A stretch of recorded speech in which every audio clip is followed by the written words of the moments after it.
Fala galera, bom dia, boa tarde, boa noite, boa madrugada. Meu nome é Sidney Martins, professor de língua portuguesa, e é com imenso prazer que hoje nós vamos falar sobre reescritura de frases. Detalhe, como isso pode aparecer na prova, como a banca pode colocar isso no edital. Vamos lá.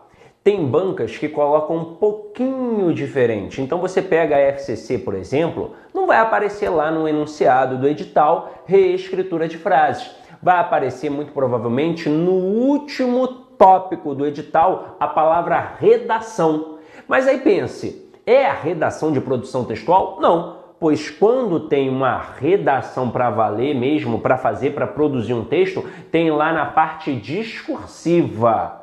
Quando você tem o conteúdo programático de língua portuguesa e aparece redação, é na verdade nada mais nada menos do que uma correção de frases. É para você dizer se a frase está correta ou incorreta. Aí a banca pode trabalhar isso de duas formas. Simplesmente ela pede para dizer se está certo ou errado, de acordo, obviamente, com o padrão culto da língua, e coloca ali 5 opções e você vai procurar os erros, ou então ela promove uma reescritura em cima desses aspectos.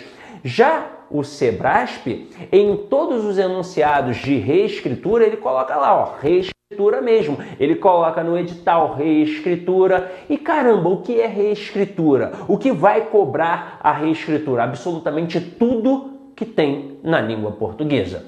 E é por isso que é o último tópico antes da parte de análise textual. É o último tópico, porque você tem que saber sim acentuação, tem que saber sim ortografia, tem que saber sim regência, crase, concordância, pontuação, colocação pronominal, coesão textual. Pô, mas até a coesão textual, sim. Às vezes nas questões de reescritura, o camarada só muda uma única coisa: a conjunção. Ele não muda mais nada, nem a ordem das palavras, ele muda uma conjunção por outra e pergunta se mantém o sentido.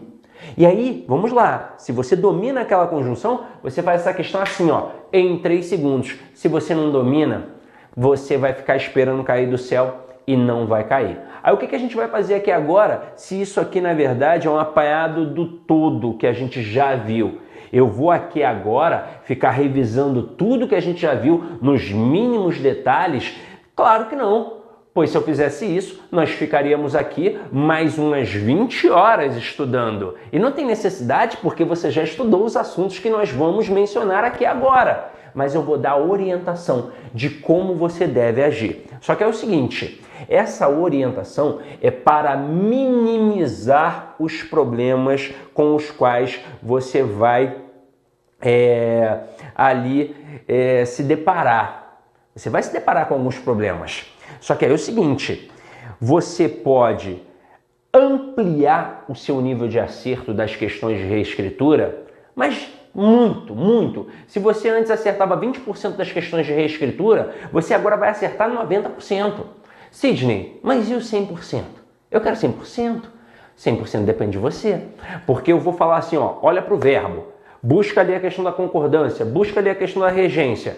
Só que aí o cara vai e coloca uma questão de ortografia. Uma palavra que era com S, ele coloca com Z. Uma palavra que era com X, ele coloca com CH. E se você não sabe a grafia correta daquela palavra, já era. Vai tudo por água abaixo. Às vezes ele trabalha com conteúdo, vocabular relacionado à semântica. Ele coloca uma palavrinha ali empregada, aí aquela palavra parece ter determinado sentido, mas tem um sentido completamente oposto. E se você não domina aquele vocábulo, se você nunca nem ouviu falar sobre aquela palavra, e aí?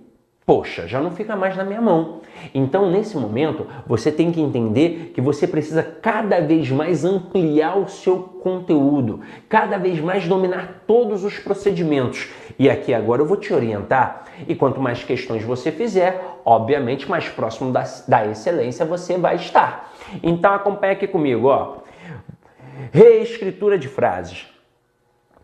A reescritura de sentenças, assunto cada vez mais explorado pelas bancas, está relacionada ao conceito de paráfrase, que, segundo o dicionário Michaelis, significa maneira diferente de expressar algo que foi dito, ou nova versão de um texto, com o objetivo de torná-lo mais inteligível em relação ao anterior.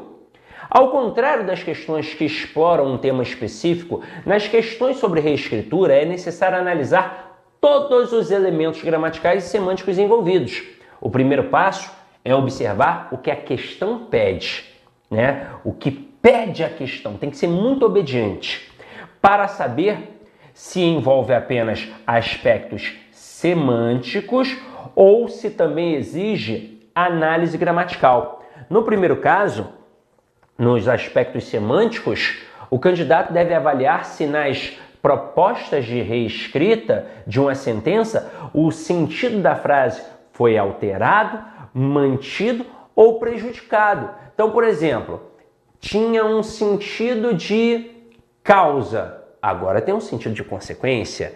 Tinha uma ideia de oposição, agora tem uma ideia de soma. Ah, tinha a ideia de oposição, manteve a ideia de oposição. Tinha a ideia de soma, manteve a ideia de soma. E caramba, agora está incoerente, prejudicou a bagaça inteira. Não faz o menor sentido o que está dito aqui.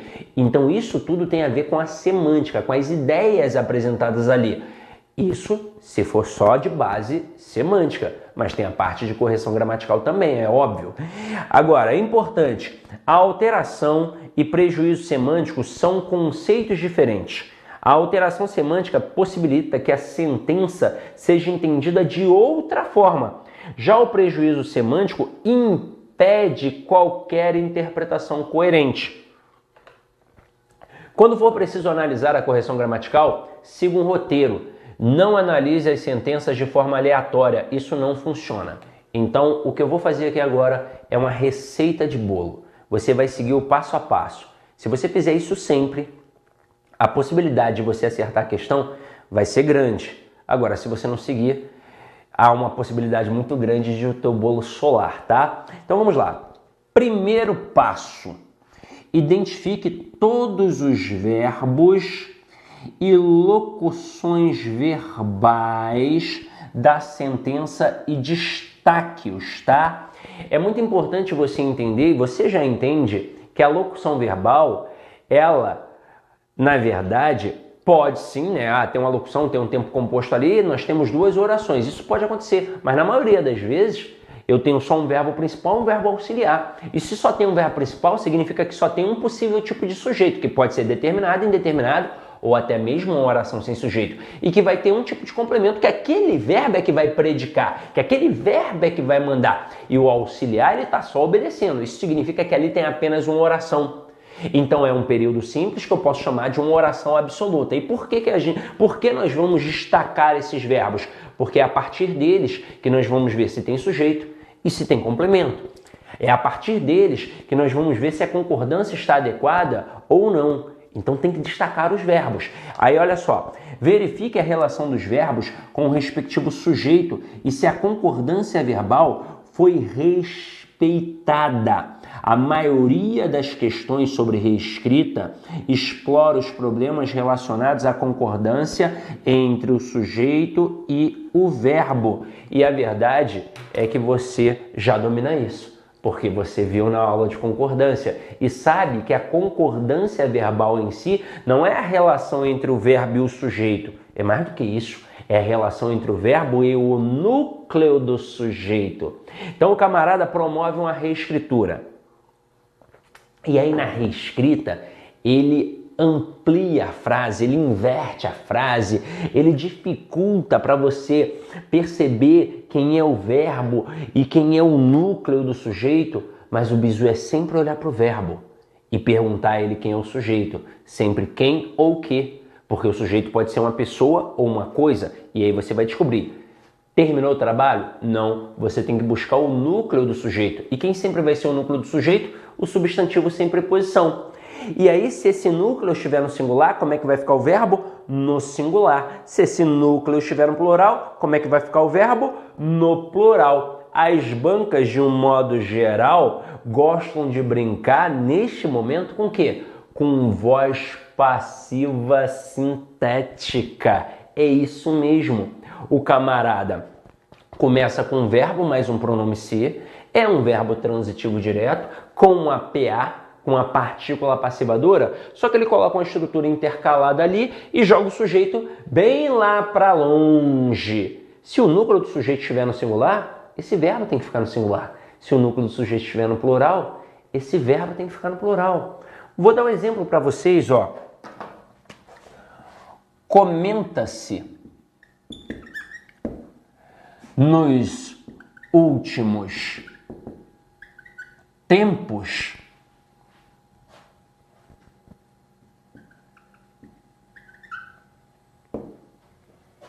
que concurso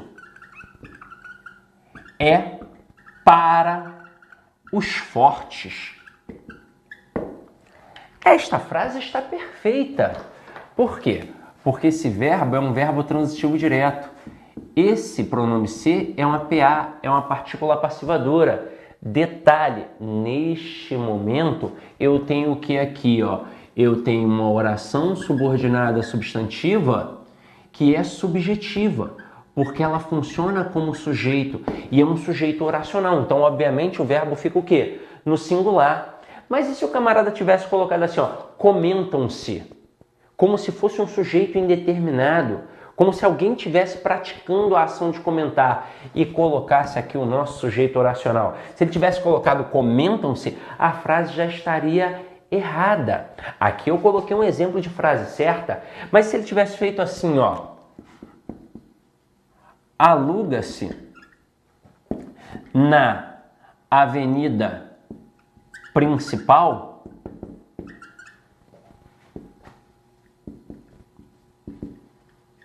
diversos apartamentos. Opa! Agora eu coloquei uma frase errada. Por quê? O que nós estamos alugando? O que está sendo alugado aqui? Diversos apartamentos. Isso é o sujeito. Quem é o núcleo? Apartamentos. Opa, quem aluga, aluga alguma coisa. Verbo transitivo direto. E aqui é o quê? É uma PA, partícula passivadora. Significa que este verbo aqui tem que concordar com o núcleo desse sujeito. Se o núcleo está no plural, como é que fica o verbo? No plural. Alugam-se na avenida principal diversos apartamentos. Agora, ele pode brincar de diversas formas, só que essa daqui é muito escolhida pelos avaliadores, porque de fato os alunos ignoram essa noção de concordância, ainda mais quando ele distancia assim o verbo do sujeito, principalmente o sujeito paciente. E aí começa aqui comigo, ó.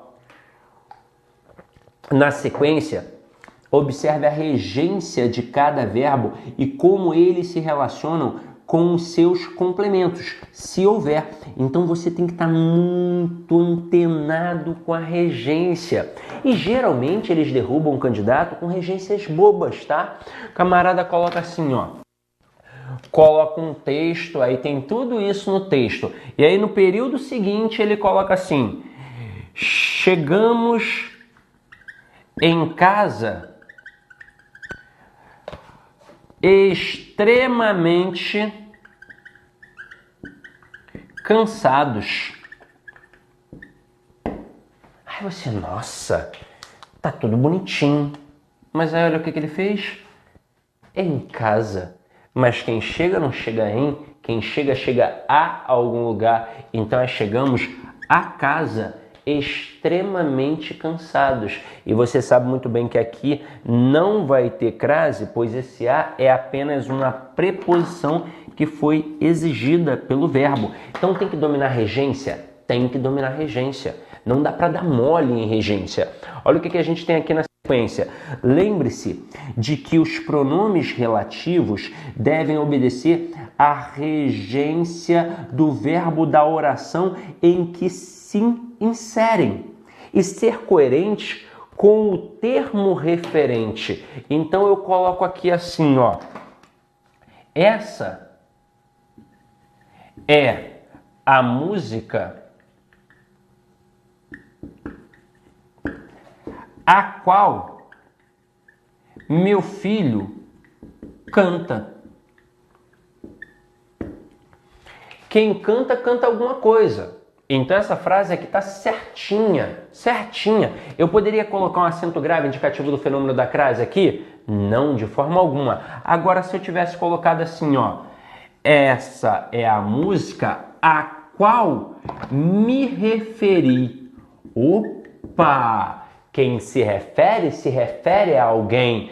Nós sabemos muito bem, quando a gente tem um pronome relativo que encabeça uma oração subordinada adjetiva, é muito importante ficar de olho neste verbo da oração adjetiva. Se o verbo não pedir preposição, a gente fica de boa. Agora, se o verbo pedir a preposição, ela tem que aparecer de um jeito ou de outro. Ou depois dele ou antes do pronome relativo. E aqui, ó, quem se refere ou não se refere a alguém, vai exigir a preposição a. Essa preposição a vem para cá e vai fazer fusão com esse artigozinho que já tem da expressão. E aí eu vou ter crase. Tem que ficar de olho em tudo isso na reescritura. Agora, olha o que a gente tem aqui, ó. Observe se houve mudança na voz verbal. Detalhe, turma, a mudança na voz verbal, mudar da ativa para passiva, se for de forma correta, não vai atribuir prejuízo gramatical nem alteração de sentido, tá? O que há, na verdade, é apenas um enfoque diferenciado, um destaque diferenciado. Quando você faz a voz ativa, você enfatiza o sujeito. Quando você faz a voz passiva, é óbvio que você não enfatiza o sujeito. Então a ênfase muda, mas o sentido não muda. E as bancas, de um modo geral, gostam de quê? Gostam da própria passiva, tanto na sintética quanto na analítica. Como assim? A voz passiva, ela se divide em sintética e analítica. Aí o cara coloca, por exemplo, vendem-se casas na Rua Maranhão. Aí o cara coloca: casas são vendidas na Rua Maranhão. Teve algum problema aqui? Não. Ele só trocou de voz passiva sintética para voz passiva analítica. Mas continua dizendo a mesma coisa e detalhe, o sujeito continua sendo o quê? Paciente. Então não tem prejuízo gramatical nem alteração de sentido. E mesmo que ele tivesse trocado de ativa para passiva ou de passiva para ativa, se for de forma correta, mantendo a concordância, ora, também não tem problema. Segundo passo, verifique a pontuação, especialmente o emprego da vírgula. Lembre-se de que a vírgula não pode separar sujeito do predicado, o verbo dos seus complementos e o nome do adjunto ou do complemento nominal. Agora aqui vai depender um pouquinho de banca para banca. E você já viu isso comigo na aula de pontuação. Então imagina só, o camarada coloca assim: na semana passada, vírgula, fizemos uma prova. Esta vírgula, ela é obrigatória a priori para qual banca? Para o Sebrasp, que muitos gostam de chamar de CESP, né? O CESP-Sebrasp, lá da UNB, lá de Brasília. Então significa que se eu retirar essa vírgula aqui, eu vou ter um prejuízo gramatical. Eu não vou ter uma alteração de sentido, eu vou ter um prejuízo gramatical. Algumas bancas seguem o Sebrasp? Sim. IBFC, AOCP, Comperv. Agora, essa vírgula é facultativa para FCC e para FGV. Então veja bem, se a gente fizer uma frase de reescrita mais ou menos assim, ó. Vamos supor que lá no original estivesse: fizemos uma prova na semana passada. Aí vem a reescritura: na semana passada fizemos uma prova. Esta frase, do jeito que aqui está, sem a vírgula, para FCC e para FGV estaria o quê? Correta. Agora essa mesma frase para o Sebrasp, ela estaria o quê? Errada. Então isso aí você tem que ter em mente. Você tem que saber qual é a banca, você tem que ter dominado o conteúdo de pontuação. E todas essas informações nós já passamos na aula de pontuação. Isso é muito importante, tá? E você sabe muito bem como é que funciona com a oração subordinada adverbial. Aí é diferente. Aí não tem banca, aí não tem avaliador, não tem gramático, é tudo igual. Se a oração subordinada adverbial está no final da frase, está na posição original, vírgula, portanto, facultativa. Se a gente inverte, se a gente modifica, se a gente, por exemplo, começa primeiro com a oração subordinada adverbial e joga a oração principal para depois, não importa o tamanho dessa oração subordinada adverbial deslocada, a vírgula é sempre o quê? Obrigatória. Obrigatória se ela estiver no início com uma vírgula apenas e se ela estiver intercalada com 2 vírgulas. Isso para qualquer banca, para qualquer gramático. Agora aqui, verifique se há pronomes na sentença e se as regras de colocação pronominal foram respeitadas. Ou seja, é saber colocação pronominal. Aí o camarada coloca assim, ó. Amanhã ver-se-á o resultado da Copa.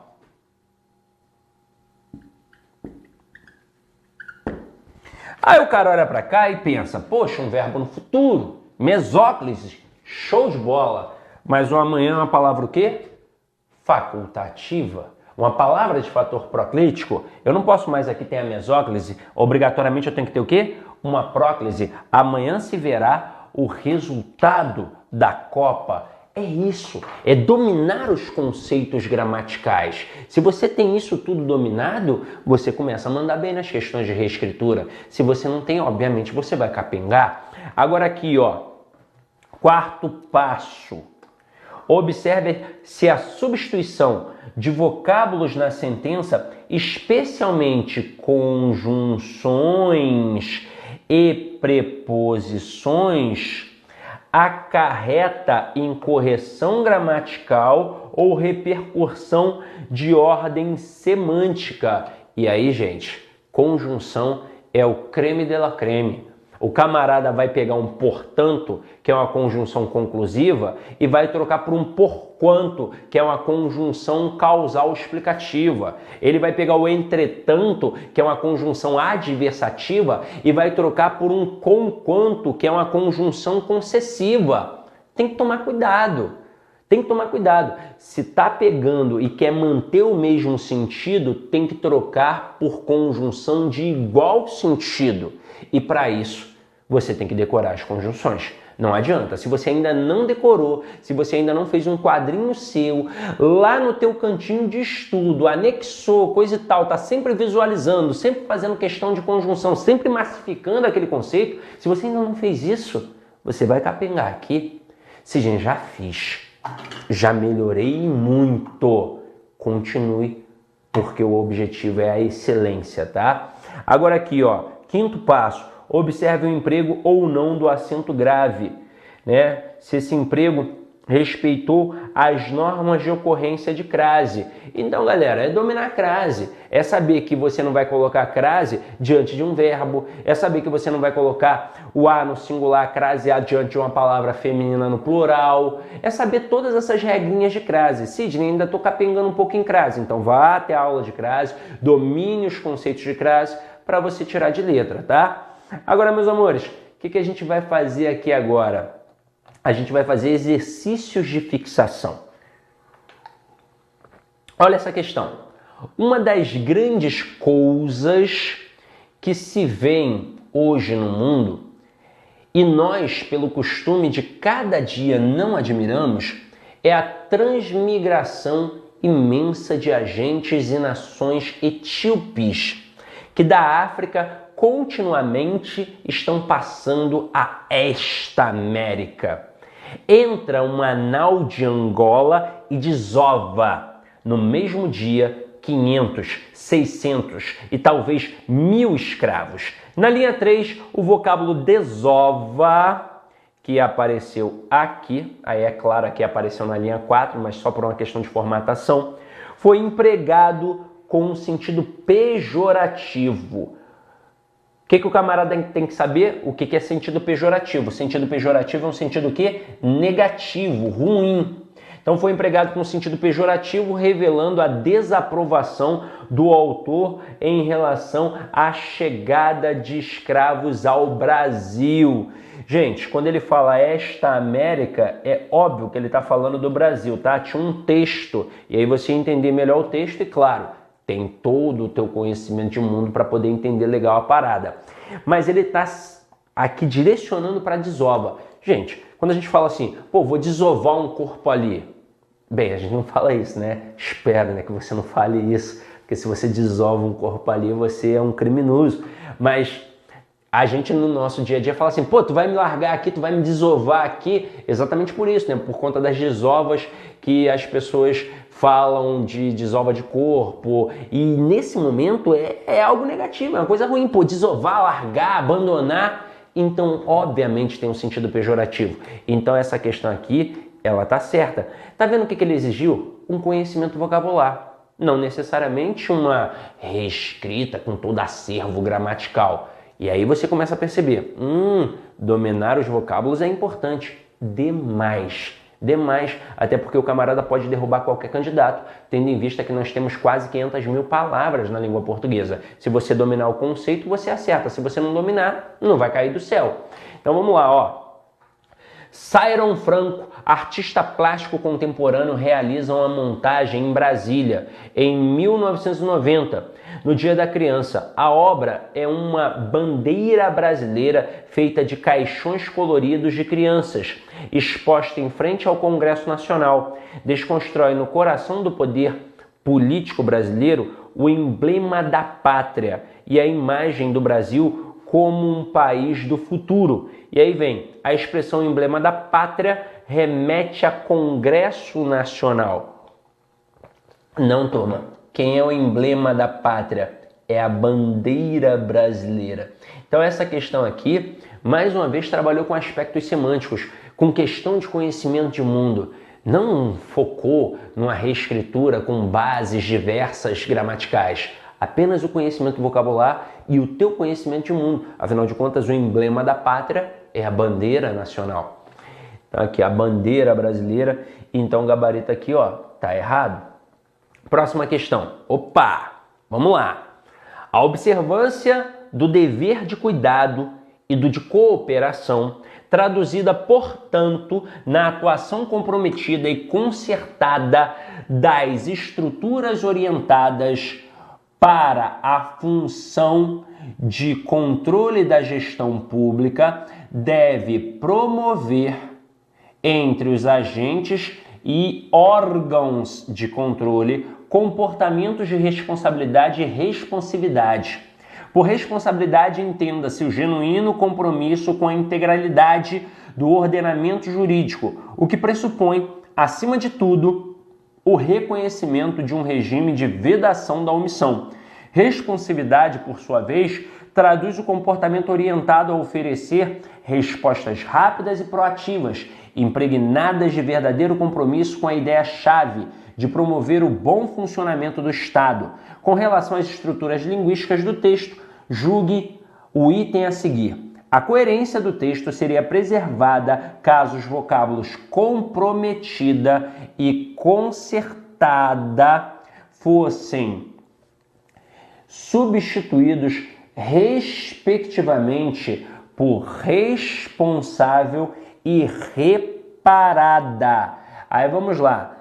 Atuação comprometida daria para trocar por atuação responsável? Sim. Por que não? Uma pessoa comprometida é uma pessoa responsável.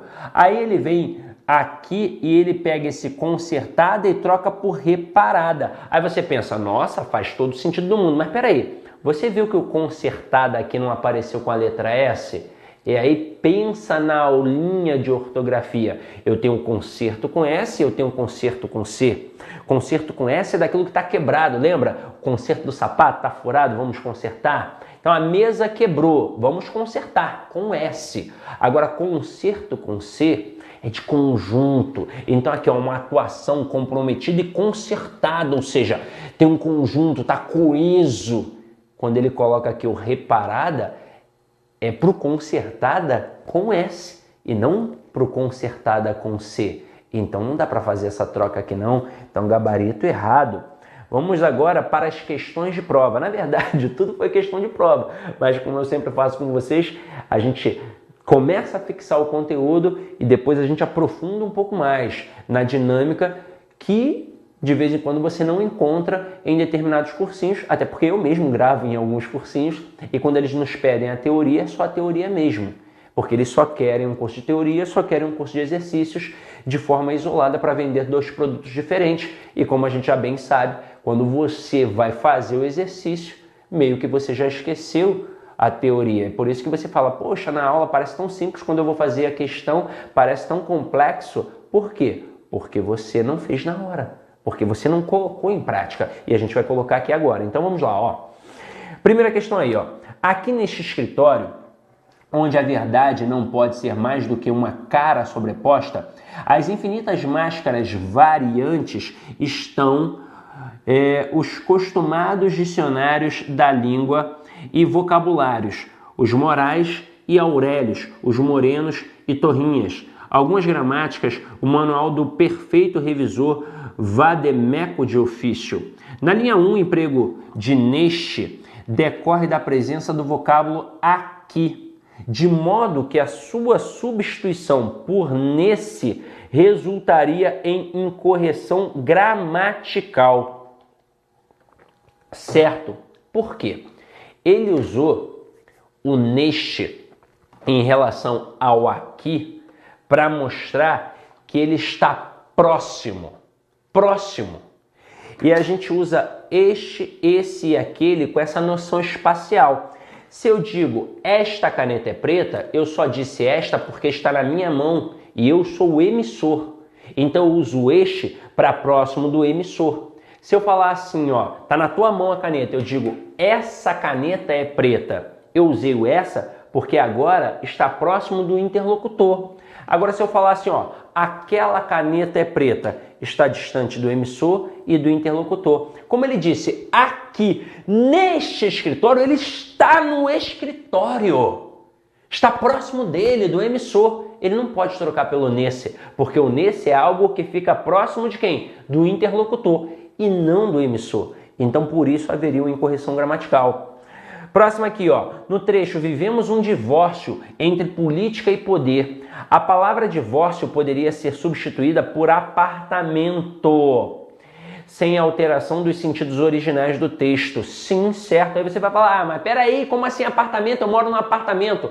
Gente, quem nunca escutou, vamos apartar a briga. Apartar a briga não é separar? Divórcio não é a separação? Então existe a palavra apartamento no sentido de separação. Então aqui está certo também.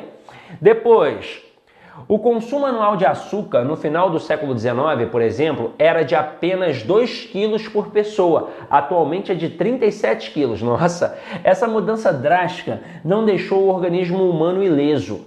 Estudos mostram que o açúcar, por alterar alguns tecidos humanos durante a fase de crescimento, pode ser o responsável por problemas que vão de miopia e acne até o câncer. Com referência às ideias e aos aspectos linguísticos do texto, julgue o item que se segue.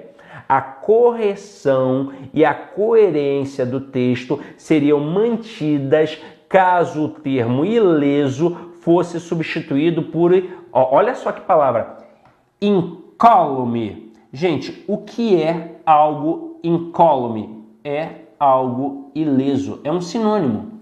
Agora, quem é que acerta essa questão?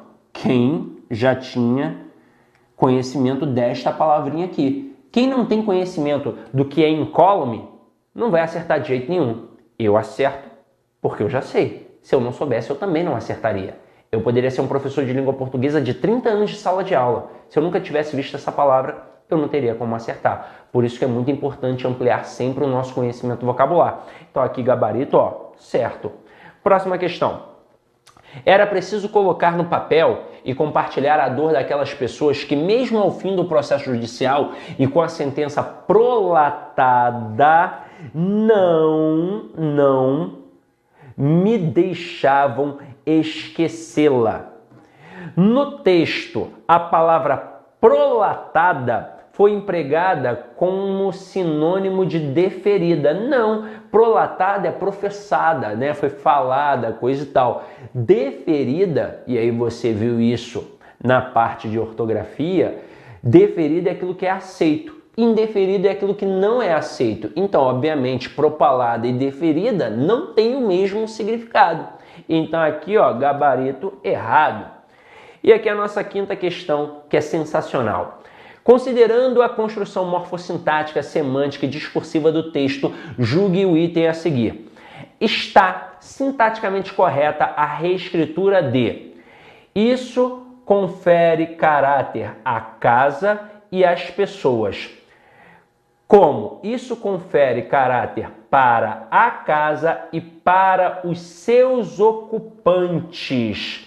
Aí tem gente que errou essa questão pensando: a casa não tem crase. Turma, quando você estuda crase, você aprende que a palavra casa, no sentido de lar e moradia, nas concepções de localidade, como cheguei a casa, não tem crase, porque não tem artigo. Tanto que se eu utilizar no sentido informal, vou dizer cheguei em casa. Veja que aqui não tem concepção de localidade alguma. Então, nesse momento, a palavra casa pode ter artigo? Pode. Então, ó, vai conferir alguma coisa a outra. Confere o quê? Caráter. A quê? A casa. E nesse momento tem artigo, então tem crase. E aí depois, confere caráter à casa e pelo paralelismo sintático, confere caráter a quem? Às pessoas. E pessoas é feminino plural, tem o artigo as no plural, essa crase também está correta. Detalhe, esse é o original. E aí ele pergunta se dá para ser trocado por confere caráter para a casa e para os seus ocupantes. Turma, esse para vai entrar no lugar da preposição a. Esse a aqui continua sendo artigo. Esse outro para, por conta de um paralelismo do verbo conferir, vai entrar no lugar da outra preposição a. E eu vou manter quem aqui, ó? O artigo. Só que agora ele fez uma troca. E aí você tem que tomar cuidado com a semântica. Isso confere caráter à casa e às pessoas que moram nas casas. Tinha um texto, obviamente, em cima disso. E aí ele coloca: isso confere caráter para a casa e para os seus ocupantes, que são as pessoas que moram na casa. Então essa troca, ó, é perfeita. Claro que tem um texto, você olha o texto, você vai perceber que as pessoas moram naquela casa. Então, obviamente, aqui a troca reescrita é ajustada e o gabarito é certo. E para finalizar, só quem corre atrás dos seus objetivos é capaz de atingir o sucesso. Bom dia. Por que eu peguei essa do bom dia? Porque é para começar o dia mesmo correndo atrás daquilo que você quer, tá? Se você não fizer, ninguém vai fazer por você. Então, meus amores, espero ter contribuído significativamente para a aquisição do conhecimento de vocês. E deem paz e que o Senhor sempre vos acompanhe. Beijo!